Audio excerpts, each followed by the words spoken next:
Welcome everyone. Welcome everyone. Welcome everyone to another Ref Brandon and the Todd family YouTube video. Wherever you are, whatever you may be doing, thank you so much for making Ref Brandon and the Todd family a part of your day. We always greatly appreciate it. Since it is a Wednesday, it is time for our weekly top 10 countdown. And since college football season is right around the corner, I figured this week's top 10 countdown would be college football related. It's going to be the 10 most intriguing games in college football this year as we head into the season. And they're intriguing for one way or another, for one reason or another. And no, you're not going to see a game like Clemson and Georgia on this list. You're not going to see a game like Alabama and Texas A&M on this list. These are all non-conference games that are very intriguing in my opinion, and I'll try to explain a little bit about why they're intriguing to me as we go along. And of course, as always, if you have any thoughts on any of these games, or maybe you think there's a game I should have added and left a game off, please feel free to let me know. And as we go along, I will tell you when each game will be played, because a few of them are played on the same Saturday. So unless you have a living room or a man cave where you have two TVs side by side, it may be hard to watch all of these games when they're played on the same day. But number 10 on my list is coming up the second week of the season, September the 11th, Washington and Michigan. And the reason why this game is intriguing is because I've already did a video, as you know, that in my opinion, Jim Harbaugh is on the hot seat going into this season. And Washington is not a great team, but they're a good team. So if Michigan can't beat Washington, then I don't see them winning any more than 7 games this year. But if they can beat Washington, then maybe they'll wind up winning about 9 games this year, and Harbaugh saves his job. Coming up the following week on September the 18th is Auburn against Penn State. And the reason why that game is intriguing, because I think everybody knows by now that I'm not a big fan of Brian Harsin, who Auburn hired as their new head coach. But if they can by some chance beat Penn State, who's a really good football team, on the 18th of September, then maybe Brian Harsin will have a very good first season with Auburn. Another game on September the 11th, the same Saturday as Washington and Michigan, is Iowa and Iowa State. And the reason why this game is intriguing is because, spoiler alert, later on this week, hopefully on Friday or Saturday, I'm going to be giving out my opinion of the top 10 teams as we head into the football season. And Iowa State will be in my top 10. I think they're a really good, great football team. And Iowa always plays them really good. Those two teams are rivals. That game is always good. If by some chance Iowa beats Iowa State, then Iowa State will not be a top 10 team. That is really the second game of the season, so it's Iowa State's first true test of the season. So we'll find out right out of the gate pretty much how good Iowa State actually is. And then coming up, opening weekend, of course, we know college football actually starts on August 28th, but there's only 5 games that weekend, so everybody's calling that week 0. So week 1 actually starts Thursday, September the 2nd, and it goes through Monday, September the 6th. Well, that Saturday, I believe at 3:30, is Alabama and Miami. And I'm actually intrigued about this game because I've already posted a video about how I don't think Alabama makes the playoffs this year. Several reasons why, and one of them includes the fact that I just do not like Bill O'Brien. If De'Aaron King is healthy, I think Miami will hang with Alabama. I don't think they'll beat them, but I think they'll hang with them. But if Bama gets out there and they only beat Miami by 4 or 5 points, then maybe it'll show that I end up being right, that I don't think Alabama is a playoff team this year. Another game on September the 11th is Oregon and Ohio State.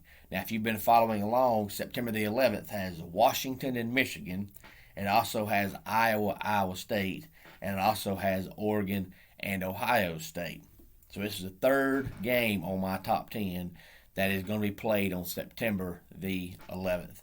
Now, Oregon and Ohio State I'm intrigued about because we know Ohio State's changed quarterbacks.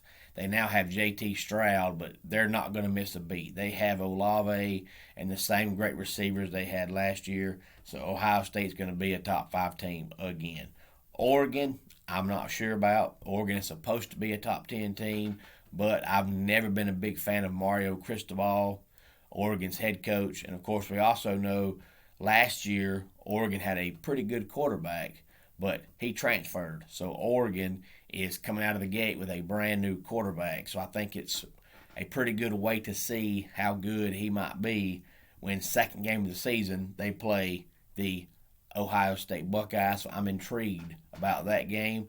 Before we get into our top 5, I'll go ahead and recap 10 through 6. Number 10 was Washington and Michigan.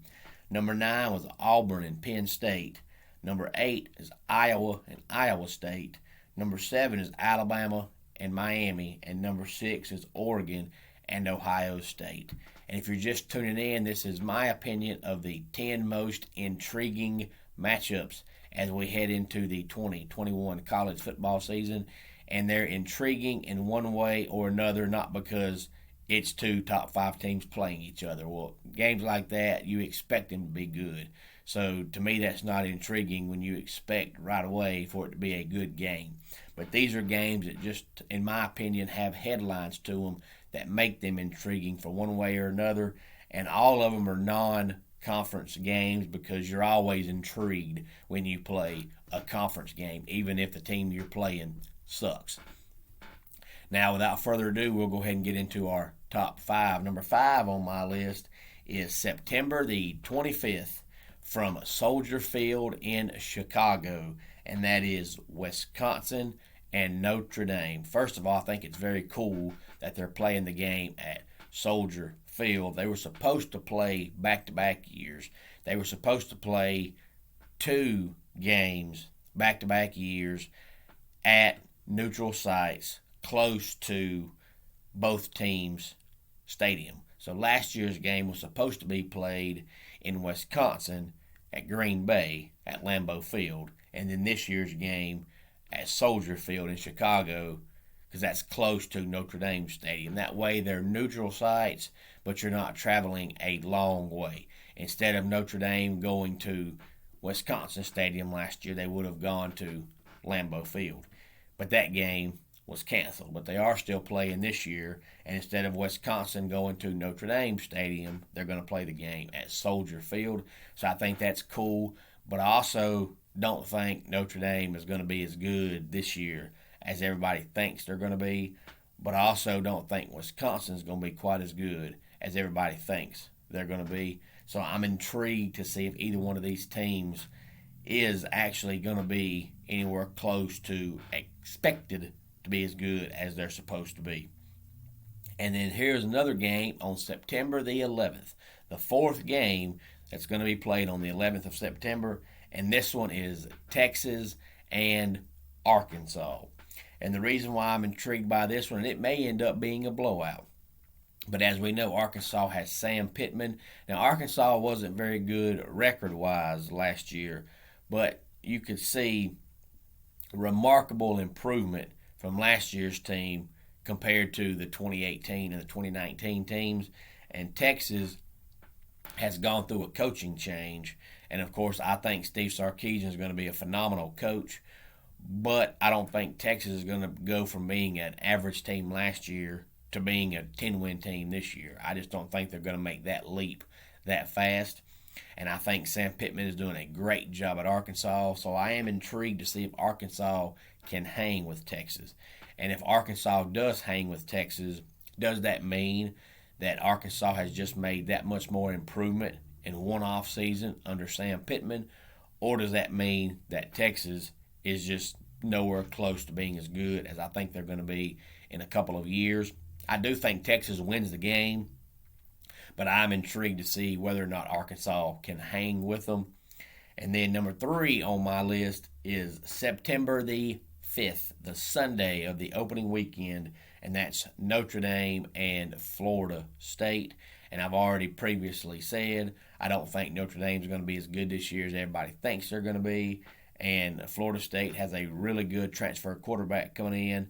I actually think Florida State will beat Notre Dame, but we'll have to sit back and wait and find out. Plus, Notre Dame, of course, has a transfer quarterback who transferred in from Stanford or Wisconsin, one of the two. I believe it's Wisconsin, but I'm not sure. Anyway, that's going to be Notre Dame's quarterback this year. So both teams are starting the season with transfer quarterbacks, but I think Florida State will beat Notre Dame. Number 2 on my list of the top 10 most intriguing matchups heading into the 2021 college football season is October the 2nd, and that's Notre Dame again playing Cincinnati. But the reason why this is on my list is because when I do my top 10 countdown later on this week, Cincinnati will be on my list. I believe Cincinnati, as good as they were last year, they'll start this season inside the top 10. And Notre Dame always has the name recognition, whether they're good or not. It always goes down as a big-time win, as a key win, because they're Notre Dame, because of the big, huge history that they have. So I think if Cincinnati could beat them, it could help them out tremendously as far as getting into the top 5 and maybe being a playoff team this year. And number 1 on my list is a game that should be intriguing to anybody that follows college football. It's the latest game calendar-wise that's going to be played this year. It's coming up on the 6th of November when Ole Miss plays Liberty. And there are a couple of reasons why this game to me is very intriguing. First of all, it's two teams that do not even attempt or try to play defense. So this game is probably going to be the first team to 80 wins. But secondly, it's because look at how good Ole Miss was last year offensive-wise with their first year under Lane Kiffin, and now he's heading into year 2 with the same quarterback. So I know Ole Miss is going to be really good on offense this year. And then you look at Liberty.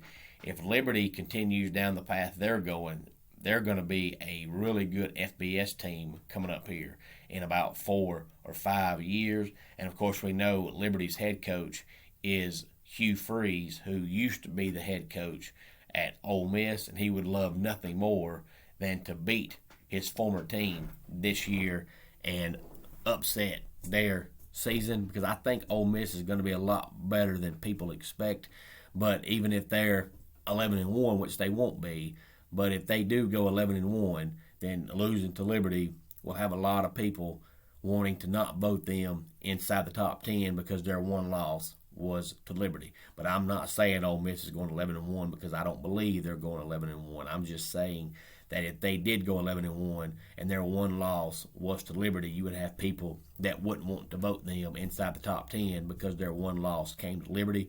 But I think Liberty has a chance of going undefeated. They're really, really good, and I think Hugh Freeze is a perfect fit for them. I don't personally know a lot of Ole Miss fans, but the ones that I've, read articles about, whether they're, writers or fans or radio people or TV people, whatever, I've never heard any Ole Miss fans say they want Hugh Freeze back, say they miss Hugh Freeze. But he was a good coach. He just had some personal demons off the field.